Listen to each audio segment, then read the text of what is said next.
Hello everyone. किसी भी देश की आर्थिक स्थिति को समझने का सबसे अच्छा तरीका होता है कि उसके आर्थिक इतिहास को समझना।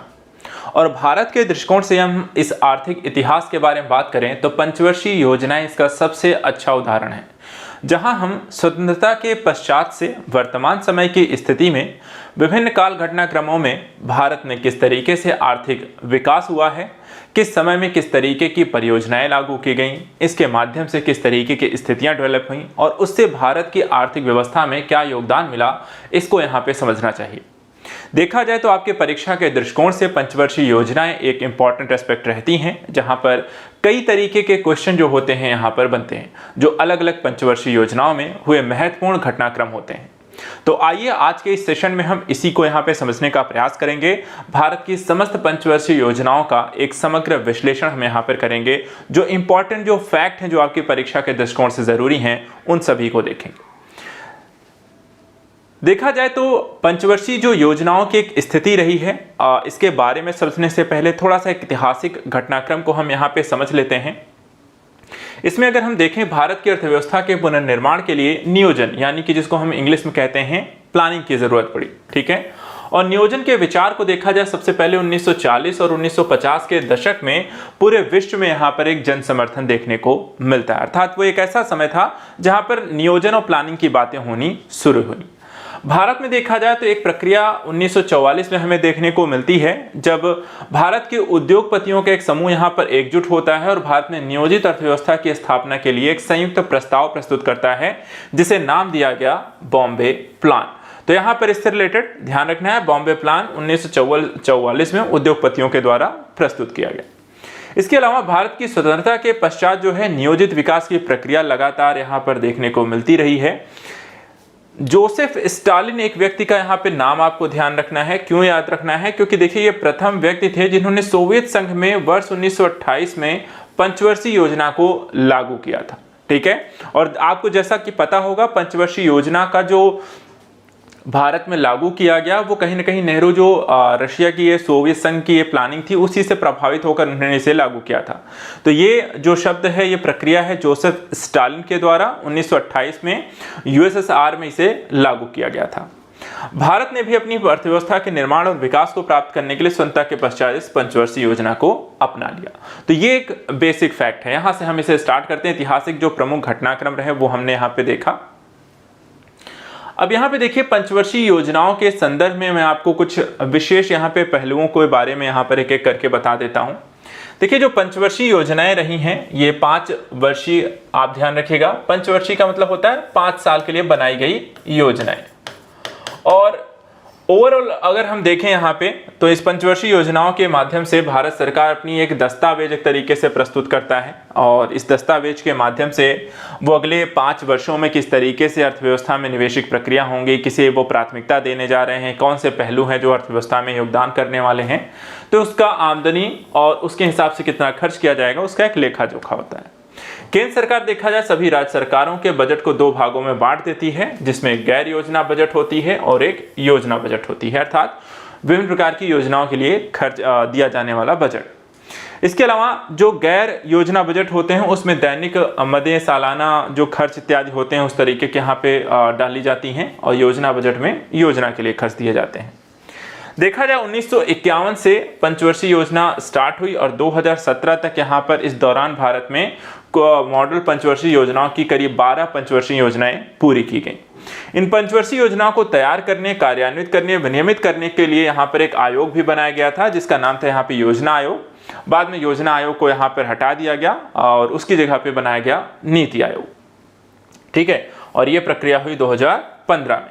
तो योजना आयोग को हटाया गया, उसकी जगह पे नीति आयोग नामक थिंक टैंक का यहाँ पे गठन किया गया। देखा जाए तो नीति आयोग ने उसके बाद यहाँ पर 3 दस्तावेज प्रस्तुत किए। एक 3 वर्षीय एक्शन एजेंडा, एक 7 वर्षीय मध्यम अवधि का एजेंडा, और उसके साथ साथ यहाँ पे एक 15 वर्षीय यहाँ पर एक विजन डॉक्यूमेंट्स। तो इस तरीके से यहाँ पर नीति आयोग और योजना आयोग की कार्यशैली में अंतर आया, लेकिन पंचवर्षीय योजनाएं या योजनाओं के स्वरूप के माध्यम से देश के विकास को यहाँ पे लगातार सुनिश्चित किया जा रहा है। अब बात करते हैं एक एक करके इन सारी पंचवर्षीय योजनाओं के बारे में। सबसे पहले आइए बात करते हैं प्रथम पंचवर्षीय योजना के कुछ प्रमुख पहलुओं के बारे में, क्या क्या रहा इन पंचवर्षीय योजनाओं में। इसमें अगर हम देखें प्रथम पंचवर्षीय योजना को भारत के आर्थिक विकास के दृष्टिकोण से देखा जाए तो एक प्रारंभिक स्थिति या कह सकते हैं स्टेपिंग स्टोन के तौर पर देखा जा सकता है। प्रथम प्रधानमंत्री जवाहरलाल नेहरू ने इसे भारतीय संसद में प्रस्तुत किया था। एकार्थी के.एन. राज ने तर्क दिया था कि भारत को पहले 2 दशकों के दौरान धीरे धीरे विकास करना चाहिए, उसके बाद फिर यहाँ पर अपनी विकास की गति को बढ़ाना चाहिए। मुख्य रूप से जो फोकस क्षेत्र थे इन पंचवर्षीय योजनाओं में वो एग्रीकल्चर था और इसमें बांध, सिंचाई, निवेश इत्यादि यहाँ पर इसके संदर्भ में शामिल किया गया। किस तरीके से कृषि को बढ़ावा देने के संदर्भ में हमें इन क्षेत्रों में निवेश करना चाहिए। देखा जाता है तो इसे हैरोल्ड डोमल मॉडल भी कहते हैं प्रथम पंचवर्षीय योजना को, और इसमें बचत बढ़ाने पर देखा जाए तो अधिक जोर दिया गया था। साथ ही 1956 के अंत तक यहाँ पे 5 भारतीय प्रौद्योगिकी संस्थान इसमें स्थापित किए गए थे और इस योजना की लक्षित जो वृद्धि दर थी वो 2.1% थी, जबकि जो विकास दर यहाँ पे थी वो कितना थी 3.6%। किसी भी पंचवर्षीय योजना में देखा जाए तो कुछ विशेष पहलू ही आपसे पूछे जाते हैं, लाइक पंचवर्षीय योजना का कार्यकाल कब से कब तक था, इसमें वृद्धि दर कितनी रही, लक्षित कितनी थी, ठीक है, और कौन सा मॉडल यहां पे था, किस क्षेत्र को प्राथमिकता दी गई। तो ऐसे कुछ विशेष पहलू आपको बस यहाँ पे ध्यान रखने, तो वही सारे यहाँ पे आपको देखने को मिलते हैं। बस हमें पंचवर्षीय योजनाओं में बेसिकली सारे फैक्ट हैं और हमें ये फैक्ट यहाँ पे पता होना चाहिए। आते हैं अगले संदर्भ में द्वितीय पंचवर्षीय योजना को देखते हैं।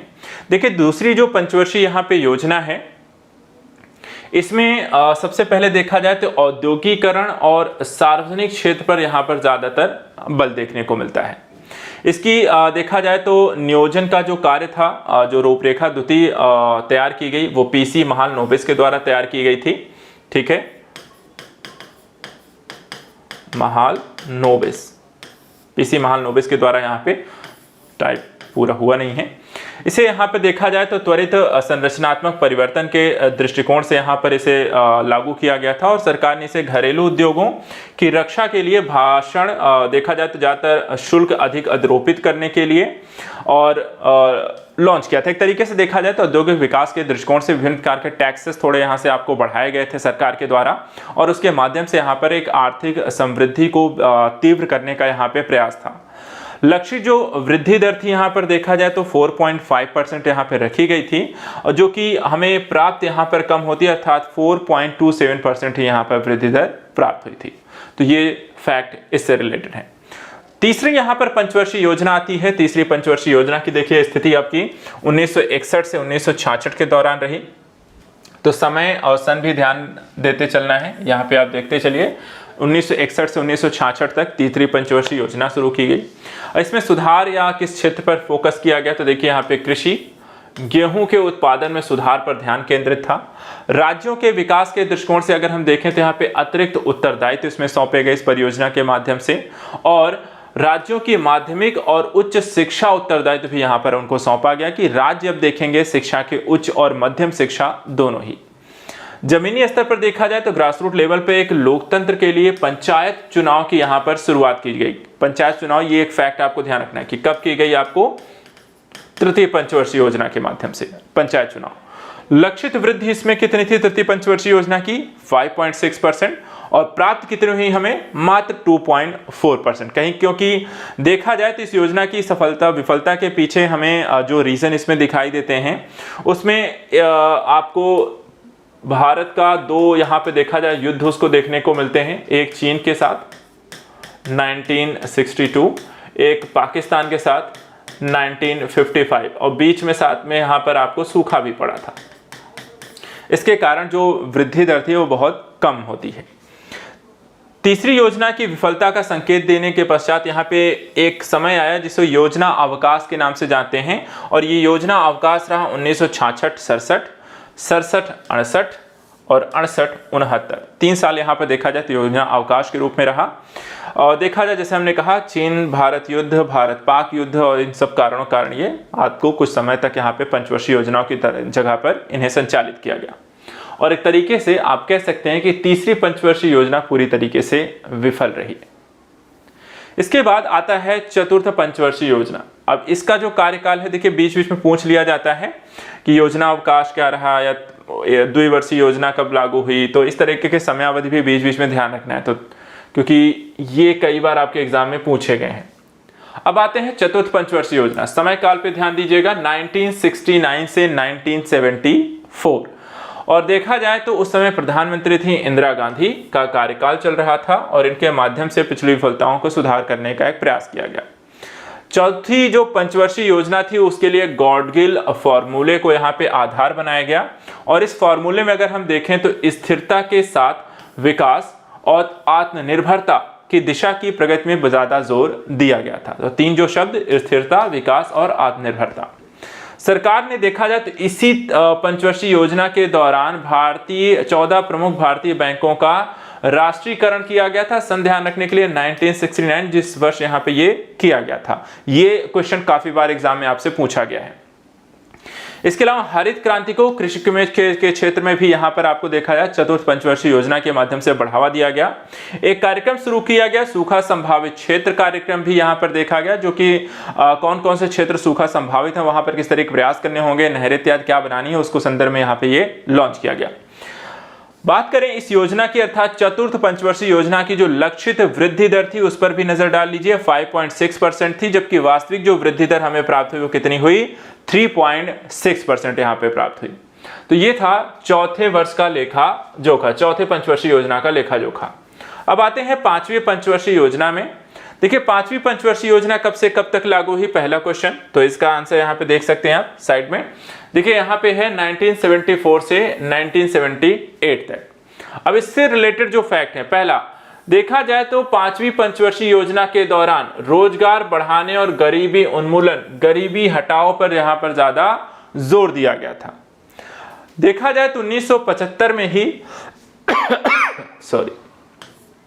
विद्युत आपूर्ति अधिनियम में संशोधन किया गया, जिसे केंद्र सरकार द्वारा बिजली उत्पादन और पारेषण के क्षेत्र में यहां पे प्रवेश कर सकी। इसके पश्चात देखें तो भारतीय राष्ट्रीय जो राजधानी यहां पर या राजमार्ग की प्रणाली की यहां पर आपको शुरुआत की गई।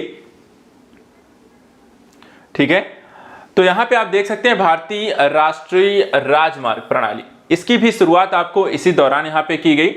और इस योजना के पहले वर्ष में अगर हम बात करें तो न्यूनतम आवश्यकता कार्यक्रम, एक और फैक्ट यहां पे ध्यान रखिएगा, न्यूनतम आवश्यकता कार्यक्रम भी आपको पांचवी पंचवर्षीय योजना की देन है। और क्या था इसमें, देखा जाए तो इस पांचवी पंचवर्षीय योजना में न्यूनतम आवश्यकताएं जो कार्यक्रम है ये बुनियादी उद्देश्यों के तहत इसे लॉन्च किया गया था और इसे तैयार किया गया था डीपी धर द्वारा। ठीक है, डीपी धर द्वारा यहां पर न्यूनतम आवश्यकता कार्यक्रम तैयार किया गया। अगला क्वेश्चन जो है कि विकास दर क्या रही, तो 4.4% यहां पे लक्षित थी और वास्तविक तौर पर देखा जाए तो यहां पर हमें विकास दर बढ़ी हुई प्राप्त होती है 4.8%। 1978 में देखा जाए तो नवनिर्वाचित मोरारजी देसाई सरकार ने इस योजना को खारिज कर दिया था। कौन सी योजना को खारिज किया गया, पांचवी पंचवर्षीय योजना को। इसके बाद देखिए रोलिंग प्लान आया। ठीक है, रोलिंग प्लान क्योंकि पांचवी पंचवर्षीय योजना को मोरारजी देसाई ने यहां पे खारिज कर दिया, तो उसके पश्चात देखा जाए तो यहां पर वो लेकर आते हैं रोलिंग प्लान। रोलिंग प्लान कब से कब तक के लिए था, ये ध्यान रखिएगा, 1978 से 1980 तक। और देखा जाए तो ये अस्थिरता का दौर इसे कहा जाता है क्योंकि सरकारें गिर रही थी, नई सरकारें बन रही थी। और यहां पर देखा जाए सरकार किसकी थी, तो जनता पार्टी की सरकार यहां पे थी। पांचवी पंचवर्षीय योजना को खारिज करके छठी पंचवर्षीय योजना को प्रस्तुत किया गया था। बदले में 1980 में से इंदिरा गांधी ने फिर से यहां पर देखा जाए प्रधानमंत्री चुने जाने पर इसे निरस्त कर दिया। इसके पश्चात रोलिंग प्लान जो बनाया गया था 2 साल जो चला, उसके बारे में थोड़ा सा यहाँ पे ध्यान रखिएगा। इस योजना को हम ऐसे समझ सकते हैं कि इसमें योजना की प्रभावशीलता मूल्यांकन पर वार्षिक रूप प्रदान किया गया, अर्थात हर वर्ष योजना जो भी लॉन्च की गई, एक साल में क्या काम किया गया, क्या लक्ष्य हमने निर्धारित किए, कितना प्राप्त हुआ है क्या नहीं, तो उसका हर वर्ष के आधार पर एक मूल्यांकन करना था। और अगले वर्ष एक नई योजना यहां पर फिर बनाई जाती थी उसी के परिणाम स्वरूप कि हमने क्या प्राप्त किया, क्या कमी रह गई, फिर उस हिसाब से नया प्लान अगले साल के लिए। और इस तरीके से पूरी योजना में आवंटन और लक्ष्य दोनों ही यहां पे अपडेट होते रहते थे। रोलिंग प्लान के बाद देखिए छठी पंचवर्षीय योजना आ गई और छठी पंचवर्षीय योजना में ये योजना कई बार एग्जाम में पूछी गई है। छठी पंचवर्षीय योजना, उसके संदर्भ में कुछ पहलू यहाँ पे आपको ध्यान रखना है।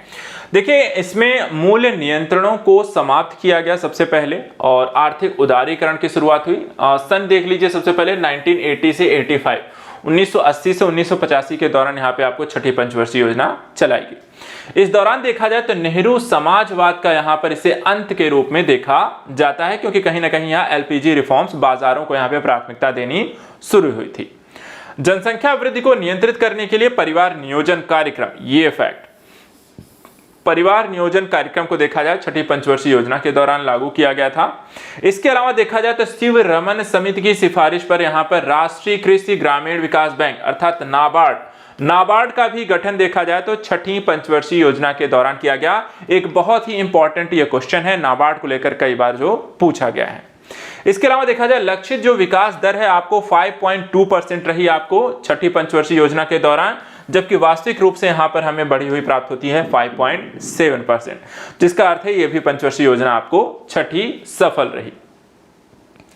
इसके बाद आती है सातवीं पंचवर्षीय योजना। ठीक है, सातवीं पंचवर्षीय योजना में अगर हम देखें तो क्या विशेष रहा इस पंचवर्षीय योजना के दौरान। सबसे पहले अगर हम देखें समय काल क्या रहा इस पंचवर्षीय योजना का, तो 1985 से लेकर 1985 से 1990 तक की यहाँ पे पंचवर्षीय योजना संचालित होती रही। राजीव गांधी के कार्यकाल के दौरान इसे यहाँ पे प्रस्तुत किया गया था। इसने प्रौद्योगिकी के उपयोग को यहाँ पे प्राथमिकता दी। तो पहली परियोजना आप कह सकते हैं, ऐसी पहली परियोजना जिसमें प्रौद्योगिकी को प्राथमिकता दी गई थी, वो कौन सी है, आपकी सातवीं पंचवर्षीय योजना। इसी में देखा जाए तो औद्योगिक उत्पादन के स्तर में सुधार देखने को मिला, आर्थिक उत्पादकता में वृद्धि, खाद्यान्न उत्पादन में वृद्धि, सामाजिक न्याय प्रदान करना, रोजगार सृजन करना, ये सारे पहलू आपको इस पंचवर्षीय योजना के में शामिल रहे। छठी पंचवर्षीय योजना के परिणाम स्वरूप देखा जाए तो सातवीं पंचवर्षीय योजना की सफलता के लिए एक मजबूत यहाँ पे उसने आधार प्रदान किया गया और इसी के कारण देखा जाए तो सातवीं पंचवर्षीय योजना में गरीबी विरोधी कार्यक्रम, आधुनिक प्रौद्योगिकी के उपयोग, भारत को स्वतंत्र अर्थव्यवस्था बनाने की आवश्यकता पर जोर दिया गया था।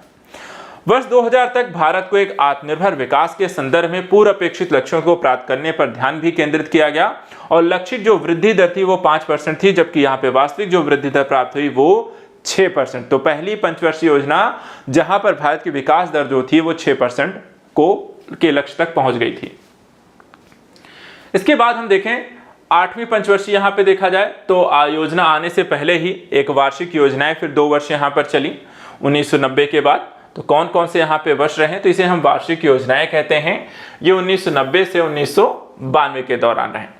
और आठवीं पंचवर्षीय योजना के यहाँ पर देखा जाए तो शुरू नहीं हो सकी। 2 साल 1990, 91, 92 के लिए वार्षिक योजनाएं यहाँ पे चली और इसका कारण था यहाँ पे आर्थिक अस्थिरता, विदेशी मुद्रा भंडार के संकट के समाप्त होने का यहाँ पर एक स्थिति, जिसमें हम कहते हैं कि भारत बैलेंस ऑफ पेमेंट की क्राइसिस से गुजर रहा था और उस दौरान यहाँ पर देखा जाए तो पंचवर्षीय योजना के लिए चलाने के लिए हमारे पास इतने पैसे नहीं थे। तो यहाँ पर हमने क्या किया, 1 वर्ष यहाँ पे प्लान वापस से लागू किए 2 सालों के लिए।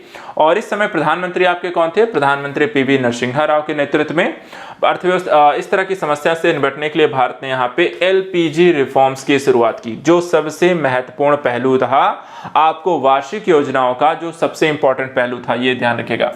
तो वार्षिक योजनाओं के दौरान 1990-92 में एलपीजी रिफॉर्म्स 1990 से 1991 के दौरान यहाँ पर इसे लागू किया गया था।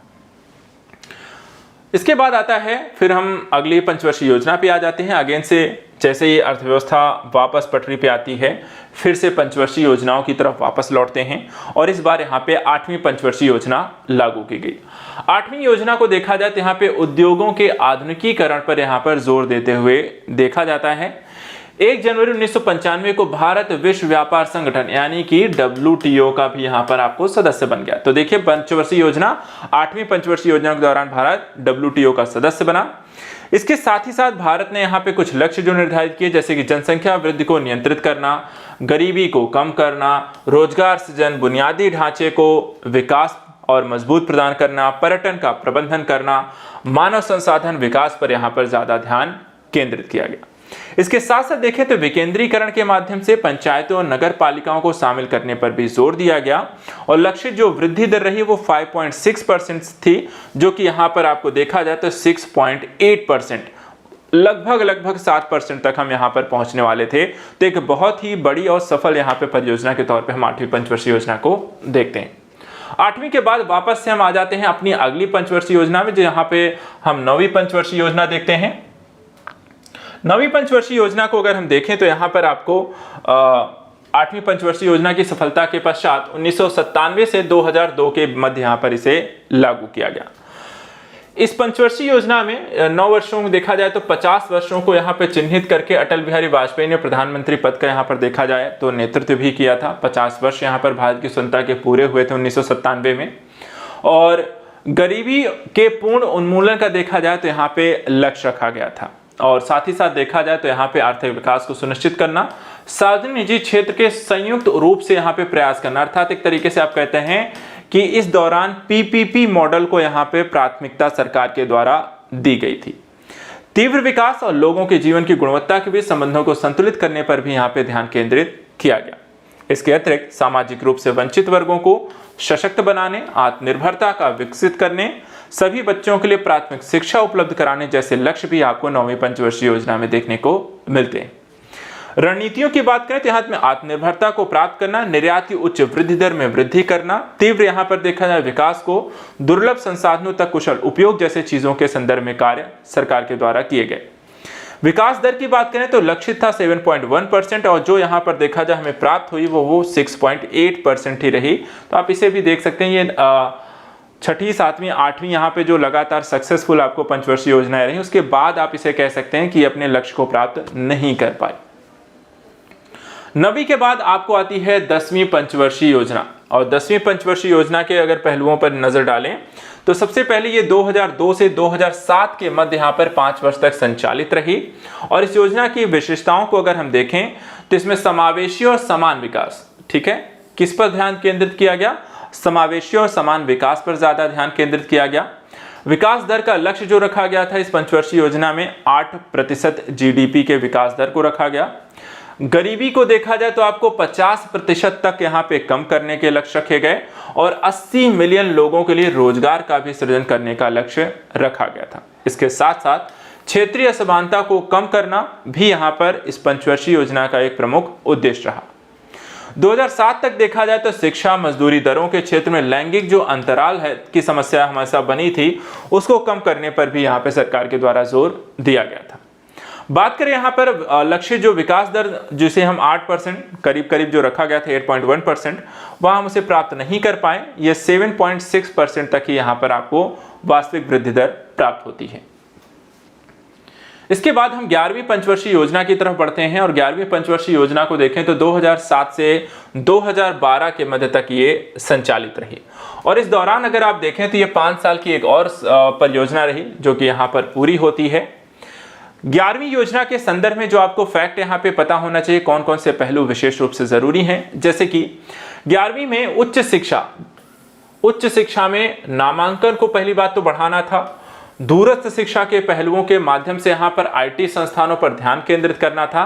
तो कह सकते हैं कि 11वीं पंचवर्षीय योजना जो शिक्षा पर काफी यहाँ पर जोर देती हुई दिखाई देती है। इसके साथ साथ देखा जाए तो इसमें कुछ उदाहरण देख सकते हैं, जैसे 2009 में शिक्षा का अधिकार लेकर आया गया, शिक्षा का अधिकार अधिनियम प्रस्तुत किया गया और 2010 में इसे लागू किया गया, जिसके माध्यम से 6 से 14 वर्ष की आयु के बच्चों के लिए यहाँ पे निःशुल्क और अनिवार्य शिक्षा के प्रावधान आपको किए गए।